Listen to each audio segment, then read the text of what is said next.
नमस्कार दोस्तों।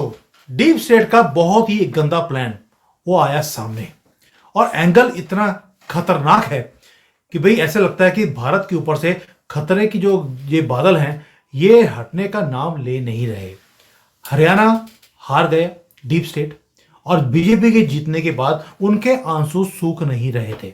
क्यों? क्योंकि हरियाणा अगर जीत जाता कांग्रेस तो ये सारे खालिस्तानियों को बॉर्डर खोल देना था इन्होंने पंजाब का और सारे दिल्ली में आकर मोदी जी को इन्होंने मार देना था।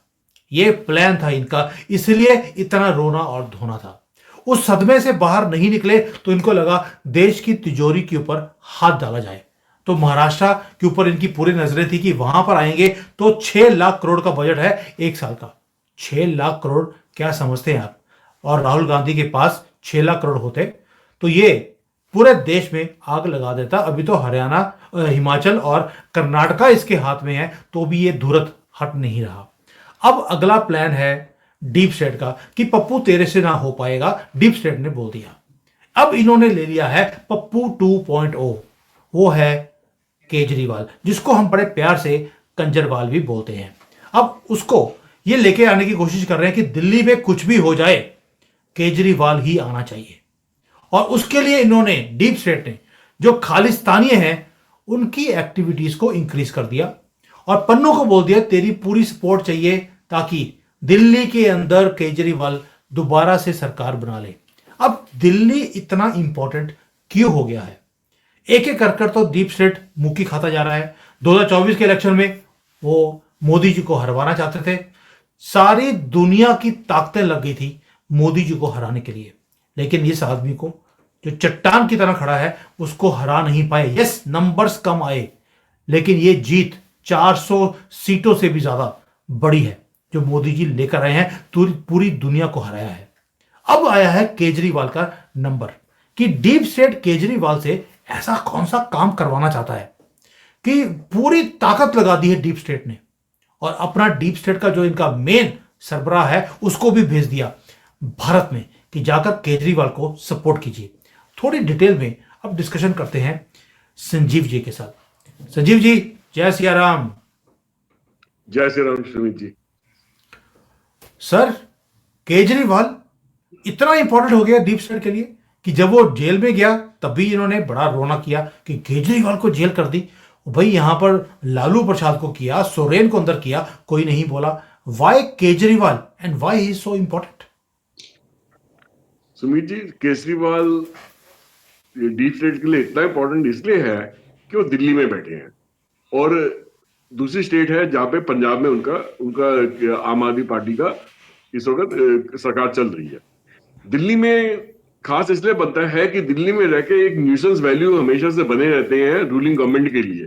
वो कुछ ना कुछ गड़बड़ी कुछ ना कुछ तरीके से ऐसे पेश आते हैं जहां पे दिल्ली में जीना आसान नहीं रहता। जैसे दिल्ली के पोल्यूशन की हालत ही देख लीजिए कि पिछले पिछले इतने सालों से आज तक पोल्यूशन पे क्या एक्शन लिया। मतलब कोई ऐसा डिपार्टमेंट नहीं छोड़ा जो स्टेट दिल्ली स्टेट गवर्नमेंट के अंदर आता है जहां पे इन्होंने करप्शन नहीं करी, पैसा नहीं निकाला। उस पैसे को इस्तेमाल कहाँ करा? उस पैसे को इस्तेमाल करा डीप स्टेट के लोगों को यहाँ पे पालने के लिए, दिल्ली और दिल्ली के आसपास के एरिया में गड़बड़ फैलाने के लिए, जबरदस्ती का किसान आंदोलन को लाने के लिए, किसी ना किसी तरीके से दिल्ली के लोगों के अंदर ना मतलब जो है एक ऐसा माहौल पैदा करने के, भ्रम का माहौल पैदा करने के लिए जिससे मतलब कोई फायदा नहीं है। शायद वो एक फ्री फंड का जो उनको उनको लोगों को फायदा पहुंचाना होता है, भी 2,000 रुपए महीना दे देंगे, बस राइड फ्री दे देंगे, बिजली फ्री दे देंगे, पानी फ्री दे देंगे। मतलब उसमें ही उल्टे से तरीके से अपने पैसा खर्चते चले जाना, लोगों के टैक्स का पैसा और दुनिया भर की एडवर्टाइजमेंट में पैसा खर्चते चले जाना।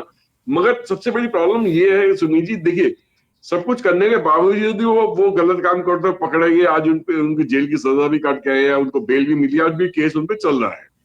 तो डीप स्टेट ये चाहती है कि केजरीवाल की जो न्यूसेंस वैल्यू है वो कहीं से खत्म ना हो जाए। अगर किसी वजह से बीजेपी दिल्ली जीतने में कामयाब हो जाती है तो दिल्ली के अंदर जो डीप स्टेट के लोग जो केजरीवाल के पैसे पे पल रहे हैं वो कहां से पलेंगे? ठीक है ना? तो वो जो मीडिया डीप स्टेट के पैसे में, केजरीवाल के पैसे में पल दे, वो कहां से पलेगी? तो बहुत सारा ऐसा इकोसिस्टम है जो यहाँ से खत्म हो जाएगा, टूट जाएगा अगर बीजेपी इलेक्शन जीत जाती है। तो वो किसी भी तरीके से चाह रही है कि वो किसी तरीके से बने रहे। अब इसके लिए केजरीवाल जी को एक नई टूल किट दी गई डीप स्टेट के द्वारा कि पहले इसको आप पंजाब में टेस्ट कर लो, अगर इसकी कामयाबी पंजाब में हमें मिल जाती है तो हम ये जो चीज है इसको दिल्ली में भी इस्तेमाल करके देखेंगे और यहाँ पे गड़बड़ी फैलाने की कोशिश करेंगे। अब इस केस में हुआ क्या, अभी 2 दिन पहले की ही बात है सुमित जी की, 3 आतंकवादी, खालिस्तानी आतंकवादी जिनका नाम गुरविंदर सिंह है, वीरेंद्र सिंह है और जसप्रीत सिंह है, उन्होंने पंजाब पुलिस के ऊपर हैंड ग्रेनेड से हमला करा गुरदासपुर के अंदर, और हमला करके वो वहां से भाग निकली है। जान माल का कोई खास नुकसान हुआ नहीं वहां पे, मगर पंजाब पुलिस उनके पीछे लग गई उन लोगों को पकड़ने के लिए। तो उन्होंने दिल्ली का रास्ता लेते हुए दिल्ली के अंदर एंटर करा। जब दिल्ली के अंदर एंटर करा तो ऑब्वियसली दिल्ली पुलिस का सहयोग तो चाहिए था पंजाब पुलिस को।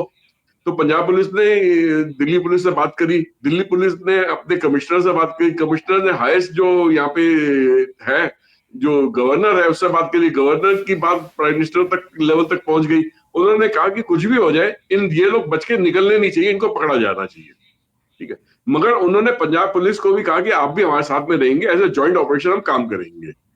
तो उसके बाद में पता चला कि जैसे जैसे इसके ट्रेल को फॉलो करते गए वो पता चला कि वो वहां से दिल्ली से निकल के उन्होंने यूपी में एंट्री करी है।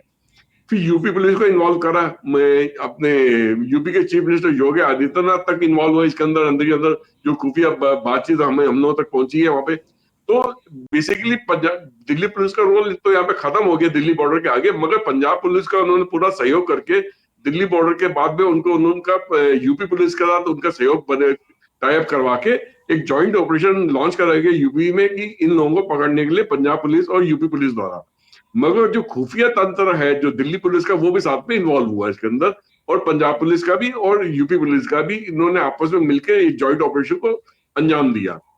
तो पता चला कि ये लोग जाके यूपी में पीलीभीत के अंदर जाके छुपे हुए हैं। पीलीभीत दिल्ली के रास्ते अगर पंजाब से गुरदासपुर से आया जाए तो लगभग लगभग 600 से 700 किलोमीटर का रास्ता बन जाता है, लगभग 12 घंटे की ड्राइव बन जाती है। तो 12 घंटे तक ये इनका फॉलो करते गए, ये जाके पीलीभीत में खुफिया तंत्रों के द्वारा पता चला कि छुपे बैठे हैं, और वहां पे जाके इन्होंने पूरा प्रोग्राम बनाया, इन्होंने पूरी उसको उनको घेराबंदी करी, और जब उनको ललकारा कि अब तुम बाहर आ जाओ, तुम घेरे गए हो, तो उन्होंने अंदर से गोलीबारी उस बिल्डिंग से वहां से शुरू हो गई। अब वो बिल्डिंग किसकी थी इसके बारे में छानबीन चल रही है, इसके बारे में आने वाले दिनों में खुलासा होगा। तो जब अब वहां पे किसने इनको हेल्प करी उसके बारे में खुलासा होगा। जब वहां से अंदर से गोलीबारी चली तो पुलिस के द्वारा भी उनकी तरफ गोलीबारी हुई, और मतलब एक ऐसा माहौल बना कि सामने दो तरफ से गोलीबारी चली, मगर यूपी पुलिस और पंजाब पुलिस उनको घायल, तीनों खालिस्तानी आतंकियों को घायल करने में कामयाब हुई। जब उसके बाद जब देखा कि ये काफी ज्यादा घायल हो रखे हैं तो इनको वहां पे जो लोकल जो गवर्नमेंट हॉस्पिटल था वहां पे ले जाया गया इलाज करने के लिए। इलाज के दौरान इनकी तफ्तीश उसके साथ साथ चलती रही, उन लोगों ने दिल्ली पुलिस ने, सॉरी पंजाब पुलिस और यूपी पुलिस ने उनसे पूरा उगलवा लिया कि उनका मकसद क्या था, कि किस वजह से यहाँ पे आए थे, उनके हैंडलर्स कौन है और वो कहाँ पे बैठे हैं, वो सारी जानकारी निकाल ली। अभी वो जानकारी सार्वजनिक नहीं करी है, मगर हम लोगों तक जो थोड़ी बहुत जानकारी पहुंची है उसके बेस पे हम ये प्रोग्राम आज आप सब लोगों के सामने उसका उल्लेख कर रहे हैं। तो अब पीलीभीत ही क्यों चूज करा उन्होंने, पीलीभीत का इलाका क्यों चूज करा है, वो कहीं भी कहीं से भी और भाग निकल सकते थे। अभी पिछले दिनों में देखा गया सुमित जी की डोनाल्ड डू जो है साउथ ईस्ट एशिया के जो फॉरेन मिनिस्टर हैं जो इस एरिया को हैंडल करते हैं यूएसए ये जो बाइडेन गवर्नमेंट के अंदर जो है, और बड़े कंट्रोवर्शियल टाइप के इंसान है, वो रिजीम चेंज का उनको चैंपियन माना जाता है, अलग अलग कंट्रीज में रिजीम चेंज कराने में वो माहिर है। उनको देखा गया कि उन्होंने इंडिया का भी दौरा करा, उसके बाद श्रीलंका भी दौरा करा, उसके बाद नेपाल का भी दौरा करा। इंडिया के अंदर जो इंडियन गवर्नमेंट ने उन्होंने उनको उनसे बड़ी सख्ती से पेश आया, उनको कहा कि आपका रवैया जो अब तक हमारी तरफ रहा है और हमारे आपने जो हमारे इलेक्शन के अंदर इंटरफेरेंस करा है, जो आपकी डी स्टेट का अभी भी इंटरफेरेंस कर दिया, हम उस चीज को नहीं अप्रिशिएट करते। आप अपना तौर तरीका चेंज कीजिए, आपका ये तौर तरीका हमें एक्सेप्टेबल नहीं है। श्रीलंका गए, श्रीलंका की गवर्नमेंट ने साफ कह दिया कि भैया हम अपना सॉइल जो है, अपनी जमीन जो है, वो इंडिया के खिलाफ कोई भी हरकत करने में, इस्तेमाल होने में नहीं सपोर्ट करेंगे। मगर शायद नेपाल उनकी बातों में आ गया है, और नेपाल ने जो उन्होंने जो फ्रीबीज देने की बात करी, उनको इकोनॉमिक सपोर्ट करने की बात करी, उनको जो पैसा देने की बात करी है, शायद वो बातचीत करने नेपाल आ गया है, और शायद उनके पॉलिटिशियंस आज की डेट में पूरी तरह करप्ट हो चुके हैं अमेरिकन मनी लेके, अमेरिकन डीप स्टेट का मनी लेके। तो उन्होंने पूरा इस चीज का पूरा इंतजाम कर रखा था कि जैसे ही ये लोग पीलीभीत पहुंचेंगे, पीलीभीत डिस्ट्रिक्ट का जो बॉर्डर है लगभग 54 किलोमीटर का बॉर्डर नेपाल नेपाल के साथ, सीमा के साथ लगा हुआ है। इन्होंने पीलीभीत में एक, अगर इनको फॉलो नहीं कराया जाता, इनको चेज नहीं कराया जाता, हो सकता है ये नेपाल में घुस के वो दूसरा जाने में कामयाब हो जाते हैं। अब क्योंकि इनको थोड़ा सा ऐसा लगा था कि शायद इनको चेज करा जाता है, उन्होंने पीलीभीत के अंदर उस बिल्डिंग के अंदर अपने को छुपा के रखा, संरक्षण रखा कि शायद वक्त मिलते, अगर हमारे पे पुलिस का ध्यान वहां पे नहीं रहा, तो हम जाके नेपाल बॉर्डर को क्रॉस कर जाएंगे, वहां से हम किसी अपने दूसरे देश में वहां से शांति से निकल जाएंगे। तो ये एक एक्सपेरिमेंट मेंटल बेसिस पे पंजाब में एक टूल किट को इन्होंने चलाने की कोशिश करी। इसकी कामयाबी नहीं मिली। अगर इसकी कामयाबी मिल गई होती तो यही टूल किट दिल्ली में भी रिपीट करी जाती सुमित जी, आने वाले दिनों में दिल्ली के इलेक्शन से पहले। यहाँ पे इसी तरीके की टेररिस्ट अटैक्स होते, यहीं पे अराजकता फैलाई जाती, गुंडागर्दी होती, रॉइटिंग होती, सब कुछ होता। उसके पीछे बहुत सारी चीजें और भी होती साथ में। और ये लोग, अरविंद केजरीवाल अपना पल्ला वहां से झाड़ लेते कि देखिए जी, पुलिस, दिल्ली पुलिस तो हमारे अंडर है नहीं, ये तो पुलिस का काम है लॉ एंड ऑर्डर मेंटेन करने का, इसमें मेरा लेने देना कुछ है नहीं। मगर अब चाल उल्टी पड़ती नजर आ रही है। ये इस लेवल तक नीचे गिर जाएंगे, इस लेवल तक अपने आप को गवर्नमेंट में वापस बनाए रखने के लिए हरकत करेंगे। ये चीज उम्मीद नहीं थी कि ये टेररिस्ट का भी सहारा लेंगे इसे, ऐसे अपने आप को वापस गवर्नमेंट में बनाए रखने के लिए। केजरीवाल ने तो बोला था एक बार, मैं तो स्वीट टेररिस्ट हूँ, स्वीटली मैंने झाड़ू मार दिया। झाड़ू भी इसने अपना जो लोगो है पार्टी का, झाड़ू इसलिए ले गया था कि जहां जहां पे जाता है वहां पर तिजोरी के ऊपर ये झाड़ू मारता है। लेकिन झाड़ू मारते मारते वे अपनी शक्ल के ऊपर भी झाड़ू मार लेता। वो इतनी घटिया इसकी शक्ल है, जब भी या तभी थप्पड़ पड़ते हैं सड़कों के ऊपर। लेकिन सर, डीप स्टेट ने इस आदमी को पकड़ा क्योंकि इसे पूरा के पूरे गवर्नमेंट की वर्किंग के लूप होल्स पता है। और अब पंजाब के अंदर खालिस्तानियों की सपोर्ट, जिहादी जो थे रोहिंग्यास के, उनकी सपोर्ट ये ले रहा है गवर्नमेंट में बने रहने के लिए। बांग्लादेशियों की पूरी सपोर्ट है। जितने पब्लिक पार्क्स हैं उन्हें इन्होंने कूड़े का ढेर बना दिया है, उसके अंदर झुग्गियां झोपड़ी बना दी इनके लिए, यही जो कॉकरोच आते हैं। और वहां पर इनका वोट बैंक बनता जा रहा है। उनको सबको आधार कार्ड और वोटर आईडी कार्ड भी बनाकर दे दिए, ताकि किसी भी तरीके से पूरी डेमोग्राफी को चेंज किया जाए और कभी भी इंसानों की गवर्नमेंट बन ही ना पाए दिल्ली के अंदर। अब खालिस्तानियों का भी तड़का लगा दिया डोनाल्ड लू ने। और भाई, डोनाल्ड लू चाहता क्या है कि भारत में हमेशा आग लगी रहे? उसे इतने खुंदक क्यों है मोदी जी से? मुझे तो आज तक ये समझ नहीं आई।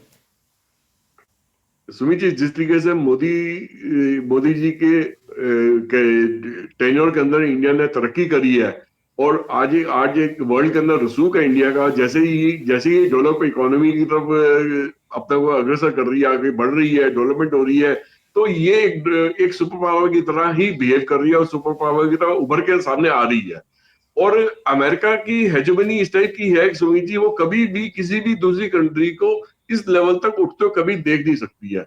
से जैसे वो चाइना पे भी आजकल ट्रेड वॉर चल रही है। किसी जमाने में सोवियत यूनियन के साथ चलती थी, अमेरिका ने सोवियत यूनियन तोड़वा के उसमें से बहुत 13-14 कंट्री अलग करवा दी थी, जिसमें रशिया अलग हो गया और बाकी सारी सेंट्रल एशिया की कंट्रीज अलग हो गई, यूरोपियन बॉर्डर पे लगी कंट्रीज अलग हो गई, जो सोवियत यूनियन के किसी टाइम पे हिस्सा होते थे।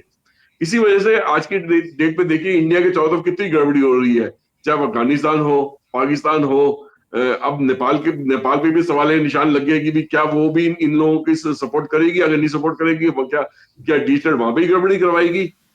बांग्लादेश देखिए और म्यांमार देखिए, तो कितने इंडिया के चारों तरफ तो खलबली है ही चारों तरफ। एक शायद श्रीलंका इंडिया की नहीं कर रहा है आज की डेट में, पर आज से 1-2 साल पहले तो श्रीलंका भी इनका साथ दे रहा था। मालदीव्स देखिए, ठीक है ना। तो इंडिया ने टाइम रहते इन लोगों से कैसे पेश आना है, किस तरीके से हैंडल करना, वो सीख लिया। शायद अगर बीजेपी की गवर्नमेंट नहीं होती तो शायद ये लोग अब तक अपने आप को पूरी कंट्री को तोड़वा चुके होते, अपने को पूरी तरह बेच चुके होते। मगर शायद एक नेशनलिस्ट गवर्नमेंट है तो ये चीज, इंडिया आज सेफ बना हुआ है, आज एक सुरक्षित जगह बना हुआ है, आज भी ये पूरा कंट्री एक है, तो बटा नहीं है। अगर इनका बस चलता तो ये कंट्री के कितने हिस्से टुकड़े करवा के अलग अलग कंट्रियां इसमें बनवा देते। तो इनका मकसद तो सिर्फ यही था कि भी किसी तरीके से एक यहाँ पे एक वीक प्राइम मिनिस्टर या प्रेसिडेंट कंट्री में बन के आए, जिसकी वजह से हम कंट्री के ये कभी भी सुपर पावर बनने का सपना ना देख पाए, कभी भी इतनी तरक्की ना देख कर पाए, ताकि वो हमारी जो हेजेमनी है उसको चैलेंज कर सके कभी भी आने वाले टाइम पे। तो उनका बेसिकली सर अमेरिकन मुझे डीप स्टेट का यही मकसद होता है। मुझे तो हैरानी होती है कि कितनी जड़ें इनकी मजबूत हैं, और हमारे यहाँ पर बिके हुए पॉलिटिशियंस किस हद तक गिर सकते हैं वो केजरीवाल की शक्ल देखकर आपको पता लगता है, और उसकी पॉलिसीज को देखकर आपको पता लगता है। इस आदमी ने कभी भी पन्नू के खिलाफ कोई स्टेटमेंट नहीं दिया, जबकि पन्नू ने ओपनली बोला था कि ये आदमी हमारे से मिलियंस ऑफ डॉलर्स लिए हैं कि पंजाब को खालिस्तान बना देंगे, और जितने खालिस्तानी वहां बैठे हैं उनको रिलीज कर दिया जाएगा। आप देख लीजिए क्या हो रहा है कि पंजाब में खालिस्तान मूवमेंट को तेज कर दिया।